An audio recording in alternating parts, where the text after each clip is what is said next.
কোরবানির মাংস গরিব আত্মীয়দের মাঝে বন্টন করা কেউ কেউ আবশ্যক মনে করে, এটা কি গুনাহের কাতারে পড়বে কিনা?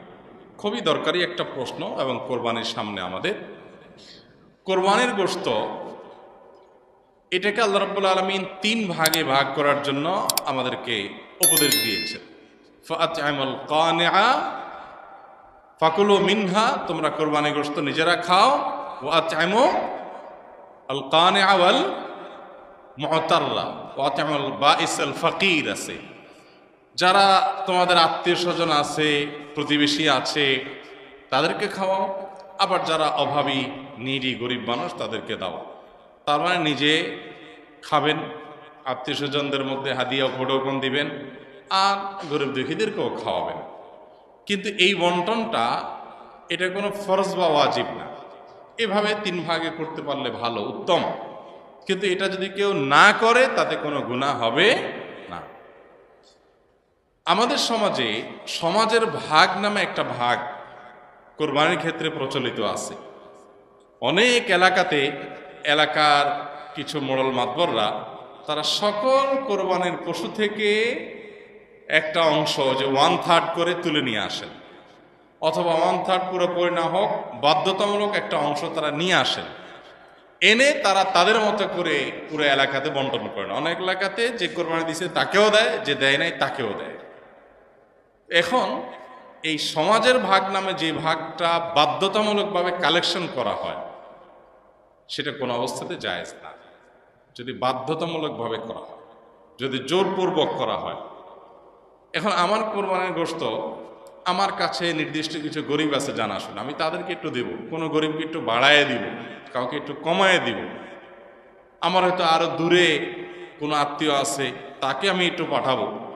এখন আপনি এসে সমাজের ভাগ নিয়ে আপনার মতো আপনি বন্টন করতেছেন। আপনি আমার থেকে নিয়ে আপনার মন মতো এভাবে বন্টন করবেন, এবং সেটার জন্য সামাজিকভাবে এক ধরনের বাইন্ডিংস তৈরি করে দিবেন। এটা হলো জোরপূর্বক চাঁদাবাজির মতো। আমাকে আল্লাহ রাব্বুল আলামিন আমার সম্পদ দান করতে বলছেন, আমি সম্পদ দান করব। দান করলে আমি সওয়াব পাবো, আল্লাহ আমাকে উৎসাহিত করেছেন। এখন সমাজ থেকে যদি আমার কাছ থেকে বাধ্যতামূলক দানের টাকা নিয়ে যাওয়া হয়, নিয়ে তাদের মতো তারা গরিব মানুষকে দেওয়া হয়, ব্যাপারটা কেমন হবে?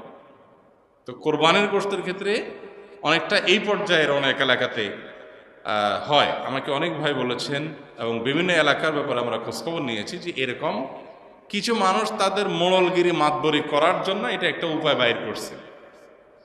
যে পরের ধানে পোদ্দারি একটা কথা আছে না, পরের ধনে পোদ্দারি।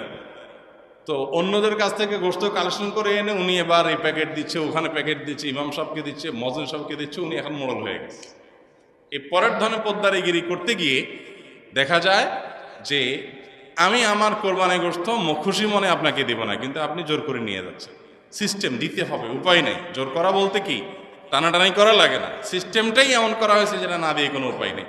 এরকম করা জায়েজ নেই। লা ইয়াহিল্লু মাল ইমরিইন মুসলিমিন ইল্লা বিতিবি নাফসি, হাদিসে আসছে কোনো মুসলমানের সম্পদ তার মনের সন্তোষ ছাড়া জায়েজ নেই। এক্ষেত্রে সমাজের ভাগ দিতে গিয়ে যদি কারোর মনের ভিতরে উসফুস থাকে, কেউ হয়তো নিজে একটু বেশি করে রেখে খাবে, তো সে রাইট তো আছে, শরীর তো তাকে বাধ্য করে না, কিন্তু আপনি তো তার কাছ থেকে জোর করে উঠে নিয়ে আসছেন। তো এরকমটি করা জায়েজ হবে না। হ্যাঁ, যদি একটা গরুতে কয়েকজন অংশগ্রহণ করলেন, অথবা একটা ছোট্ট সমাজের কয়েকজন সম্পূর্ণ উইলিংলি তারা নিজেরা খুশি হয়ে দিয়ে কোনো একজনকে দায়িত্ব দেন যে তুমি সবাইকে সমান করে বন্টন করে দাও, বা গরিবরা সব ঘরে ঘরে যায়, তার চাইতে একটা জায়গা রেখে তুমি দিয়ে দাও, সবাই উইলিংলি করেছেন, সেটা অবশ্যই জায়েজ হতে